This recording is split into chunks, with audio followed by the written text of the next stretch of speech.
Como deseaba dedicarme exclusivamente a la investigación de la verdad, pensé que debía rechazar como absolutamente falso todo aquello en lo que pudiera imaginar la menor duda, para ver si después de esto no quedaba algo en mis creencias que fuese enteramente indudable.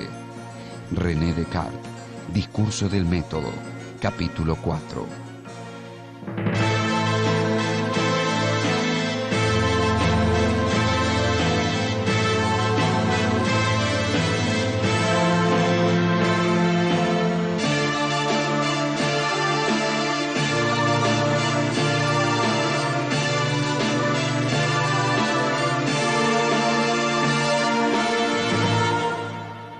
René Descartes. Para ubicar a la vida de Descartes hay dos hechos fundamentales. Desde el punto de vista internacional europeo, la Guerra de 30 años, donde Francia, vencedora, aliada de Suecia, llega a desmembrar el Sacro Imperio Romano-Alemán, que se fragmenta en una cantidad de principados, palatinados, etcétera, etcétera. El otro es los conflictos en Francia, los que se llaman los conflictos de la Fronda, que son las luchas de los señores contra la naciente monarquía absoluta. René Descartes nace en La Haya, en Turena, en 1596 y proviene de una familia noble, lo cual le permite acceder a una educación en un colegio de los más importantes de la Francia de aquel momento, que es el colegio de los jesuitas de la Flèche, que estaba en Anjou. Allí recibe una educación escolástica, que precisamente va a ser criticada por él a lo largo de su vida, en la medida en que no le proporcionaba las herramientas o la metodología como para acceder al descubrimiento de nuevas verdades. Más bien Descartes sí se opone a la escolástica, pero la escolástica decadente, lo que se llama segunda escolástica, que él estudió con los jesuitas en la Flèche, y también se opone al pensamiento aristotélico, lo que se llama pensamiento aristotélico heterodoxo, que era más bien un pensamiento materialista, ateo, etc. Eso con respecto a la escolástica, porque del pensamiento medieval auténtico, propiamente de la escolástica, propiamente de la patrística, como San Agustín, ya está probado de sobra que Descartes se nutre y se nutre abundantemente.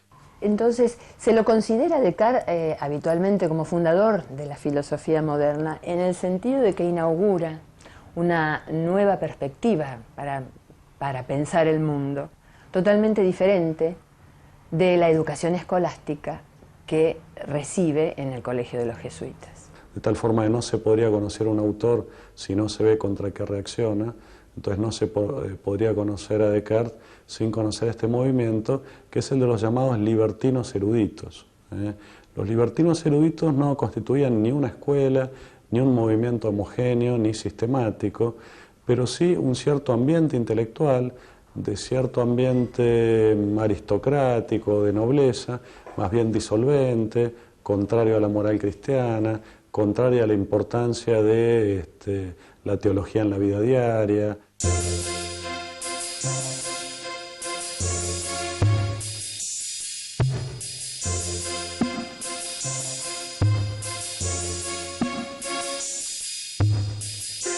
Luego de dejar la Flèche, Descartes estudió Derecho en Poitiers, obteniendo su licenciatura en 1616.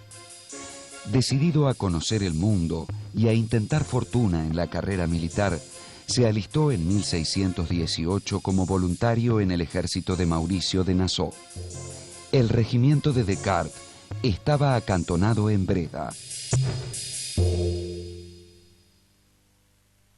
En un invierno de 1619, en un cuartel de invierno en Neuburg, tuvo lo que él se llamó algo así como una revelación intelectual, que tenía que ver con sus intereses por la matemática, por el cual él se da cuenta de la posibilidad de generalizar el método matemático a todas las demás ciencias, dándoles entonces esa certeza de la cual carecían.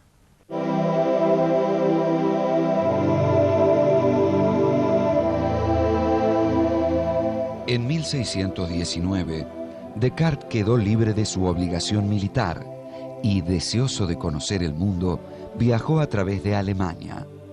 Estuvo acantonado a orillas del Danubio y luego fue movilizado a Bohemia y Hungría. Descartes volvió a Francia en 1622. Liquidó entonces su patrimonio y vendió sus tierras, reservándose el derecho de conservar el título de señor de Perrón, que fue siempre su nombre oficial. Sin ser un hombre rico, su fortuna personal le aseguraba una vida acomodada e independiente. Además, había establecido ya una teoría de las tangentes que le había dado fama de gran matemático. Durante 20 años, hasta 1649, va a vivir en Holanda, y ese va a ser el periodo más prolífico de su producción, tanto en libros escritos como en cartas, en correspondencia con otros filósofos y científicos de la época, entre ellos un amigo que él tenía de la infancia del colegio de la Flèche, que era el padre Mersenne. Se instala finalmente en Holanda, cambia de lugares, pero siempre vive, cambia de casa, se muda frecuentemente, pero siempre vive en ámbitos rurales, es decir, apartados de la ciudad. Y en este retiro elabora su filosofía.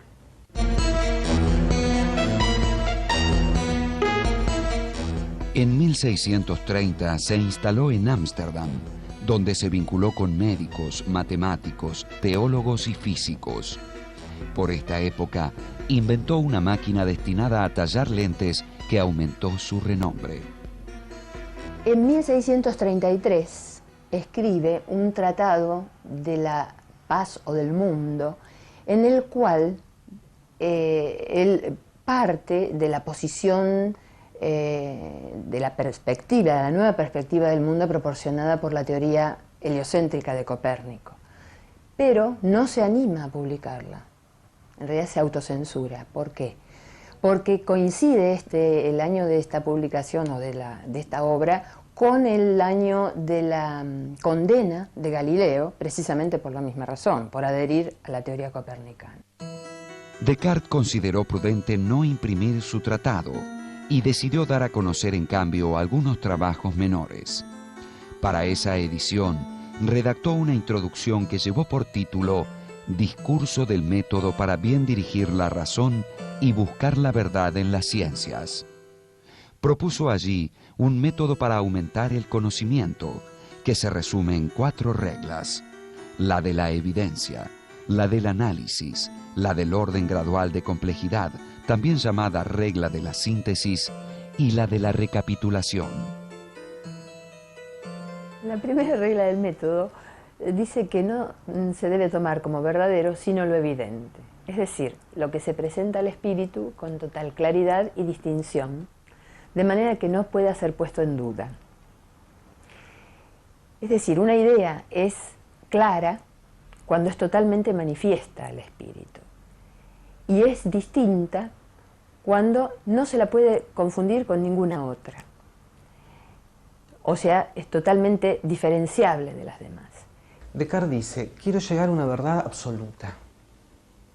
¿Sí? Para eso voy a dudar de todo lo que creo. O sea, voy a dudar de todo aquello sobre lo cual tengo una mínima razón de dudar. ¿Sí? Esta es una duda metafísica. ¿Por qué? Porque no es una duda cotidiana. Nosotros podemos dudar cotidianamente, por ejemplo, del testimonio de nuestros sentidos cuando confundimos una persona, o nos equivocamos a lo lejos, o pensamos que escuchamos un ruido en casa y era un ruido afuera, etcétera, etcétera.